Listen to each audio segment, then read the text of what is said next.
안녕하세요. 한준TV 김진선입니다. 네, 오늘은요, 어제 있었던 경기죠. 튀니지전에서 우리나라 대표팀이 4대0 대승을 거뒀습니다. 이 경기 어떤 부분이 돋보였는지 플레잉 분석 영상을 준비해봤습니다. 네, 클린스만호가요, 드디어 홈에서 첫 승을 기록했습니다. 또 어제 이강인 선수의 국가대표 데뷔골까지 터졌는데요. 이 경기 우리 대표팀이 과연 어떻게 이런 대승을 가져갈 수 있었는지 조금 더 살펴보도록 할게요. 네, 우리나라 대표팀은요, 4-2-3-1 형태로 나섰습니다. 튀니지 같은 경우 이 베스트 멤버로 3-4-3 포메이션을 꾸려봤었고요. 사실 이 왼쪽 풀백에 김진수냐, 이기재냐, 이 이야기가 많았는데, 이기재 선수가 선발 출전을 또 했고요. 김민재 선수가 기존의 국가대표에서는 김영권 선수와 호흡을 맞출 때, 이 오른쪽 센터백에 위치하는 경우가 많았거든요. 이번 같은 경우는 지난번과 같이 정승현 선수와 왼쪽에서 호흡을 맞췄고요. 사실 이 미넨에서도 그렇고, 나폴리에서도 그렇고, 김민재 선수 는 왼쪽에서 요즘에는 계속 기용이 되고 있기 때문에 이 부분에서 연속성을 또 보이고 있는 부분입니다. 오른쪽 같은 경우는 김태환이 이번에 또 소집이 되면서 김태환이냐 서령우냐 이야기가 많았지만 서령우 선수가 또 이름을 올렸고요. 중원 라인에는 홍현석 선수와 박용우 선수가 함께 나섰는데요. 이 중원의 황인범 선수가 워밍업 중 몸 상태가 좋지 않아 홍현석 선수가 박용우 선수와 대신 호흡을 맞췄고요. 왼쪽에는 황희찬 그리고 오른쪽에 이재성 선수를 배치했고요. 중앙에 이강인 그리고 최전방에 조규성을 배치한 대한민국 대표팀입니다. 그렇다면 지난 9월 경기와 어떤 부분이 차이가 있었냐 이 부분 한번 살펴볼 건데요. 9월 경기 보시면 대한민국 같은 경우는 이 클린스만 감독이 4-4-2 전술을 고집하는 감독이죠. 9월 명단을 보시면요. 이 황인범 선수와 박용우 선수가 중원에 위치해 있고 양쪽 사이드에 황희찬과 이재성이 위치해 있는데 중요한 건 이 사실 4-4-2 포메이션에서는 양쪽 윙어들이 이 중원에도 어느 정도 가담을 해줘야 중원 싸움에서 유리해지는 부분이 있는데 아무래도 클린스만 감독은 이 측면에서의 기용을 조금 더 중요시 여기는 감독이다 보니 황희찬 선수와 이재성 선수가 중앙으로 들어와 플레이해주는 것이 아니라요. 이 측면적인 공간을 많이 사용하다 보니까 우리나라가 사실상 중원에서 숫자 싸움에서 밀리게 되고요. 이 허리가 거의 삭제된 모습을 보였습니다. 그렇다 보니까 손흥민 선수가 또 내려와서 플레이를 해주고 이러면서 손흥민 선수의 장점을 살지 않는 듯한 모습을 보였는데 이번 경기 같은 경우는 4-2-3-1을 배치하면서 사실상 그리고 이재성 선수가요. 중앙에 많이 또 가담을 해줬고요. 황희찬 선수도 중앙에 또 가담을 해주면서 사실 튀니지의 가장 강점이라고 할 수 있는 부분이 스키리, 리아두니 같은 이 중원이 강하다는 부분인데 우리나라 선수들도 이 중원 싸움에 조금 더 가담을 해주면서 9월과는 다르게 우리 선수들이 중원에서도 볼을 많이 소유하는 모습을 보였고 중원 싸움에서 밀리지 않은 모습을 보였습니다. 또 이강인 선수가 중앙에서 출전을 했지만요. 사실상 경기를 보다 보면 이강인 선수가 오른쪽으로 이동을 했고요. 이재성 선수가 중앙으로 들어와주면서 사실상 4-3-3 포메이션에 가깝게 경기 운영이 되는 모습을 볼 수 있었습니다. 이 부분에 있어서는 경기 후에 인터뷰를 통해서 또 알 수 있었는데요. 사실 포지션 이동 관련해서는 이강인 선수가 직접적으로 클린스만 감독에게 요청한 부분이라고 합니다. 이 클린스만 감독이 매 경기마다 선수들에게 자유를 준다. 오늘도 포지션 바꾸면서 경기력이 좋아졌는데 경기 중에 본인이 요청해서 바꾼 거라고 이야기를 했습니다. 네, 이야기를 듣고 바꿔주신 감독님과 들어준 이재성 선수의 감사의 인사를 또 전하기도 했습니다. 그리고 그 결과 정말 본인이 원하는 플레이를 펼쳤고요. 결과로까지 보여준 이강인 선수입니다. 2분 만에 2골을 터뜨리며 이 개인 기량을 확실히 뽐냈고요. 현재 이강인 선수가 뛰고 있는 PSG가 소속된 리그왕의 공식 계정에서도 이강인 선수의 국가대표 데뷔골을 조명하고 축하해줬습니다. 2분 만에 이런 골을 어떻게 넣을 수 있는지에 대해서 또 조명하기도 했고요. 그렇다면 이강인 선수의 활약상 안 살펴볼 수가 없겠죠. 이강인 선수가 이날의 주인공이라고 할 수 있을 정도로 정말 맹활약을 펼쳐줬는데요. 한번 자세히 살펴보도록 할게요. 39분 보시면 이강인 선수가요. 이 좌측에 뛰어들어가는 황희찬 선수에게 한 번에 길게 롱패스로 또 연결해주면서 공격기를 만들어가는 모습을 보였습니다. 이것은 이강인만이 할 수 있는 패스다라는 얘기도 듣기도 했고요. 47분에 보시면요. 이강인 선수가 오른쪽 측면에서 또 이 튀니지 선수 수비들을 많이 괴롭혔는데 이 수비들이 2-3명이 한 번에 달려붙지만 이강인 선수 혼자 또 본인의 이 탈압박 능력을 발휘해서 2-3명을 제치고 볼을 끌고 홍현석 선수에게 전달을 해줍니다. 홍현석 선수가 조규성 선수에게 연결했고요. 조규성 선수가 다시금 달려들어가는 이강인에게 연결을 해주면서 이강인 선수가 다시금 달려들어가 마무리를 했으나 수비수가 먼저 차단을 하면서 득점까지 이어지진 못했습니다만 이 부분도 굉장히 위협적인 부분이었습니다. 네, 오른쪽 측면에서 계속해서 위협적인 모습을 보이던 이강인 선수는요, 드디어 마침내 53분, 오른쪽 측면에서 이 수비수들을 괴롭히다가요, 빠르게 돌파를 시도했고, 박스 바깥 굉장히 좋은 위치에서 프리킥까지 얻어내고 맙니다. 그리고 본인이 얻은 이 프리킥을요, 강력한 왼발 슈팅을 통해 골망을 강하게 흔들며 이 국가대표 데뷔골을 멋지게 장식했는데요. 굉장히 이 강력한 왼발 프리킥 슈팅은 골키퍼도 어떻게 할 수 없는 그저 완벽한 프리킥 골이었습니다. 사실 대표팀의 이 프리킥 득점 찬스는 손흥민의 오른발에 의존을 하는 부분이 있었는데 이제는 우리가 왼발 이강인의 프리킥까지 함께 기대해볼 수 있다는 점에서 또 이 부분 굉장히 높이 평가할 수 있겠고요. 56분에는요, 이 골이 터진 지 2분도 안 돼서 본인 능력으로 또 한 번 골망을 흔든 이강인 선수입니다. 수비수와의 경합 중에서요, 넘어질 뻔했으나 본인이 버티고 돌아서서 직접 슈팅까지 연결을 해 추가골까지 만들어내는데요. 이 부분은 철저히 이강인 선수의 개인 능력이 빛난 부분이라고 설명할 수 있겠고요. 사실상 이강인 선수가 이 피지컬 자체가 좀 왜소한 편이기 때문에 이런 부분에서 약점이 있지 않을까라고 얘기를 하지만 TNG 선수들이 굉장히 또 피지컬이 좋은 선수들이고 출중한 수비수들이 많은데요. 이 선수들 사이에서도 밀리지 않고 몸싸움에서 밀리지 않고 본인이 직접 슈팅까지 이어가는 모습을 보여주면서 이강인 선수의 앞으로가 더 기대되는 모습을 보여주기도 했습니다.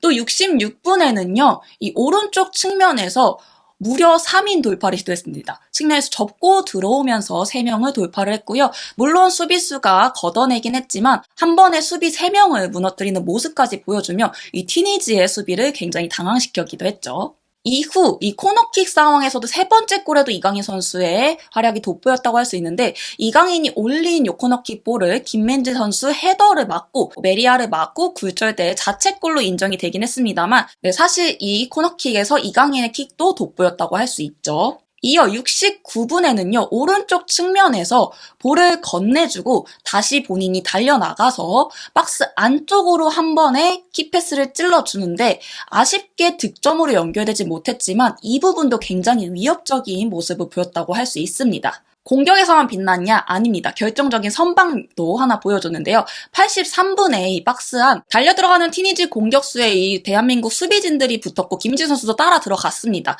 다만 이 공격수가 아무래도 본인에게 수비수가 많이 붙다 보니까 한 번에 뒤로 백패스를 연결해 주는데요. 이 부분에서 이 공간이 발생하면 사실상 실점 위기가 있었습니다. 하지만 뒤에서 이강인 선수가 빠르게 나와서 걷어내면서 이 실점 위기를 넘길 수 있었다고 할 수 있습니다. 네, 이렇게 멋진 활약을 보여준 이강인 선수는요, 90분을 소화한 후 문선민 선수와 교체가 되면서 그라운드를 벗어났습니다.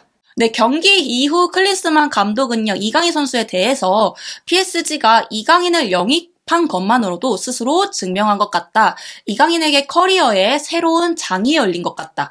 챔피언스 리그에 출전하는데 어떤 대회도 비교될 수 없고 세계 최고의 무대에서 경쟁해야 하고 매 경기 승리해야만 하는 압박 과 부담을 받는 팀에서 활약하고 있는데 매 시즌 압박과 부담을 받으면서 경기를 해야 되지만 이 부담 안에서 이겨내고 즐겨야 한다. 많은 좋은 선수들과 경쟁하면서 성장하는 계기가 됐으면 좋겠다라고 설명했습니다. 이어 이강인과 같이 일하는 것은 항상 즐겁다. 얼굴에 늘 웃음기가 가득한 선수고 이강인이 앞으로 더 발전해야 한다. 오늘 너무 만족스럽다며 이강인에 대한 만족감을 드러냈습니다. 또 이강인이 노력해서 골도 넣었고 이 경기장에서 열망과 열정을 보여줬는데 앞으로 길게 봤을 때 성장 과정에서 분명 이런 것들이 중요할 것이라고 보면서요. 이강인 선수를 또 격려했습니다. 네, 상대팀 튀니지 감독도 인터뷰에서 이강인 선수를 언급하면서 칭찬을 했는데요. 이 공격 라인이 돋보였다. 특히 18번 이강인이 가장 눈에 띄었다. 개인기도 매우 뛰어나고 빠른 선수며 이런 선수가 있다면 이 경기에서 차이를 만들 수 있는 것이다라고 극찬했습니다. 또 한국이 프리킥을 잘 처리한다고 알고 있었으나 이 부분을 해결하지 못한 부분이 조금 아쉽다라고 또 이야기했습니다.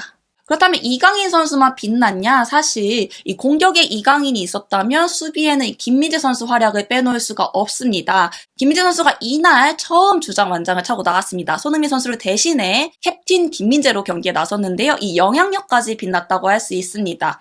이 맨유 한나발 매부리를 꽁꽁 묶는가 하면 공수 전반에 걸쳐 엄청난 플레이를 펼쳤는데요. 이 김민재 선수의 활약상도 한번 살펴보도록 하겠습니다. 네, 19분이죠. 이 김민재 선수가요, 하프라인에서 황희찬 선수, 왼쪽 황희찬 선수에게 길게 한 번의 롱패스를 또 뿌려주면서 공격 기회를 한번 또 열어보는 장면이 연출이 됐었고요. 네, 21분에는요, 김민재 선수가 하프라인까지 직접 올라와서 이 수비 두 명을 제치고 본인이 볼을 따내고요. 이후에 이강인 선수에게 패스까지 연결을 하면서 사실상 이 공격의 시발점 역할을 굉장히 또 돋보이게 해줬던 부분입니다. 27분에는요, 이 음사크니 선수가요, 오른쪽 측면을 통해서 한번 또 공격을 시도해봤는데, 역시 김민재 선수에겐 안 됐습니다. 김민재 선수가 한 번에 또 빠른 스피드로 이 차단을 하면서 돌파를 한 번에 막아냈고요. 사실 이 이기재 선수가 공격적으로 위로 올라가다 보니까 왼쪽에 조금 공간이 발생을 하는데, 이 부분에 있어서 김민재 선수가 다 커버를 해주면서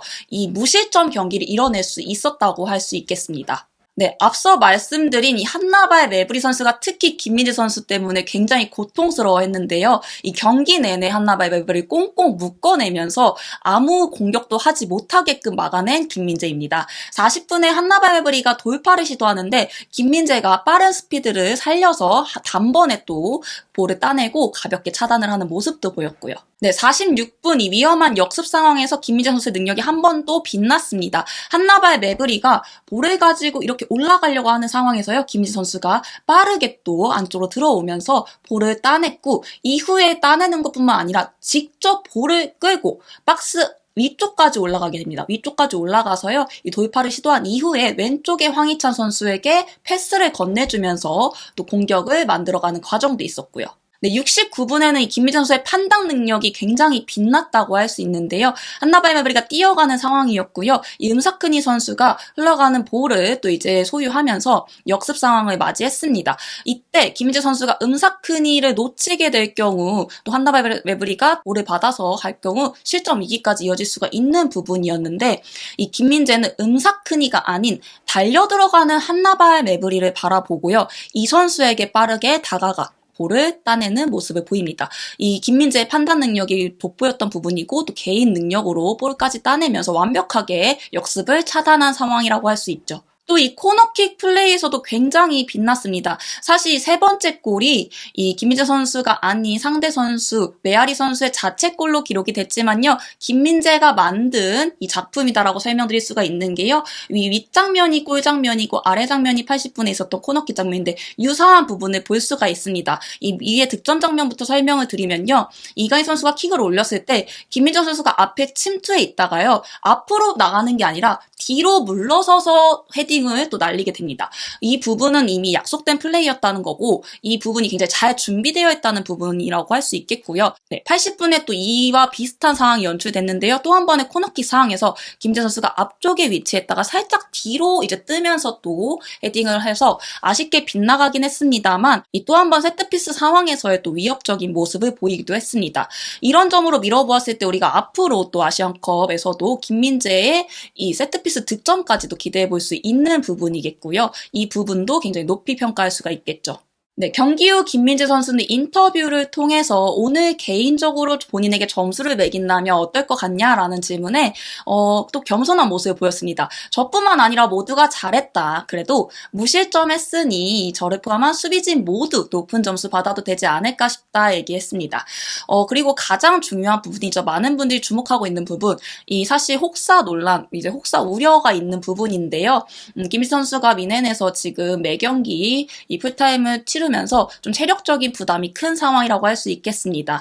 또 빡빡한 일정을 소화하고 있기 때문에 이 부분에 대해서 걱정이 큰 상황이고요.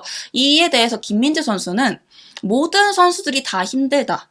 K리그에서 뛰는 선수들도 시즌 막바지라 힘들 것이고 안 힘든 선수가 없다. 다 힘들고 당연히 해야 할 일을 하고 있다고 생각한다고 또 답변을 했고요. 네, 김민재 선수를 보호해야 한다는 여론이 있을 정도로 걱정해주는 팬들이 많은 상황에 대해서는 아직 베트남전이 있기 때문에 일단 일정을 다 끝내고 팀에 복귀할 생각이다. 작년에도 경기를 많이 뛰었다. 물론 이 몸 관리를 잘해서 이번 시즌을 보내는 게 중요하지만 이 베트남전을 뛸 거라는 의지도 보이기도 했습니다. 대표팀은 이 17일 화요일 저녁 8시에 베트남과의 두 번째 친선전을 갖는데요. 사실 친선전이지만 이번 베트남전이 아시안컵에서 이 상대적 약팀과의 경기를 대비하는 경기로 의미를 가질 것이라고 말한 바가 있기 때문에 이 로테이션을 가동하기보다는 베스트 최정예 멤버로 또 구성이 될 가능성이 커 보이고요. 그렇다면 손흥민 선수의 출전 여부 역시 많은 관심이 쏠릴 테죠.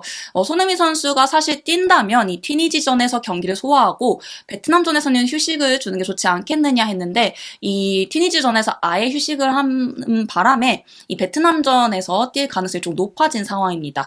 또 이 경기는 베트남 측에서 모든 비용을 부담했기 때문에 이런 부분에 있어서도 손흥민의 출전이 조금은 이뤄지지 않을까. 어쨌든 베트남 쪽에서도 그런 부분을 원하고 있을 테니까요.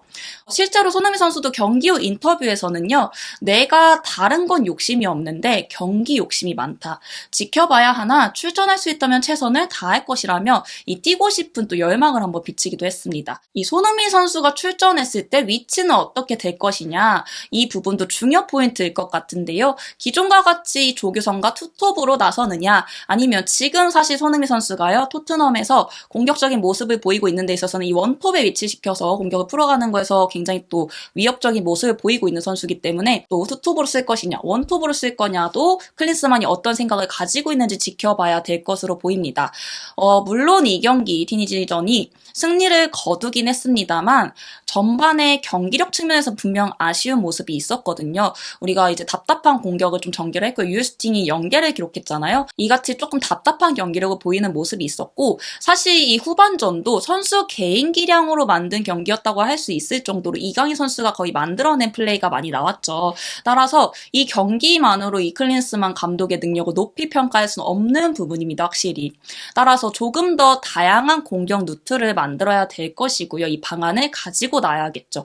당장 이 다음 베트남전에서 과연 또 이 베트남 같은 경우는 또 굉장히 험하게 플레이하기로 이 거칠게 플레이하기로 유명한 팀인데요. 이런 팀이 또 아무래도 상대적 약팀이다 보니까 많이 내려서서 경기를 할 것인데 이런 팀을 상대로는 또 어떤 공격 루트를 가지고 나와야 할지 우리가 지켜봐야 되는 부분이겠고요.